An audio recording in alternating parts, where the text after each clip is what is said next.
તો એકતાનગર ખાતે ગુજરાતના મુખ્યમંત્રી ભૂપેન્દ્ર પટેલે શૈક્ષણિક પ્રવાસે આવેલા રાજપીપળાની નવદુર્ગા શાળાના બાળકોને જોઈને પોતાનો કાફલો રોકાવીને તમામ બાળકો સાથે બાળ સહજ સંવાદ કરી બાળકો સાથે ફોટો પણ લીધા હતા। ત્યારે નર્મદા ડેમ ખાતે જળ વધામણા માટે આવેલા રાજ્યના મુખ્યમંત્રી ભૂપેન્દ્ર પટેલે પોતાના સહજ સ્વભાવનો પરિચય આપતા સ્ટેચ્યુ ઓફ યુનિટી દ્વારા શાળા પ્રવાસન ने 50% राहत योजना हेठळ રાજપીપળાની નવદુર્ગા શાળાના 266 બાળકો પ્રવાસે આવ્યા હતા અને જંગલ સફારીમાં પ્રવેશ મેળવતા હતા। તે સમયે જ દાદાએ કાફલો રોકાવીને બાળકો સાથે તસવીર ખેંચાવી હતી।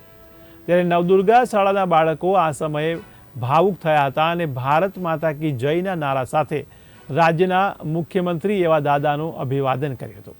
આ સમયે છોટાઉદેપુર સાંસદ જસુ રાઠવા, नांदोद विस्तारना धारासभ्य डॉक्टर दर्शनाबेन देशमुख पण हाजर रह्या हता।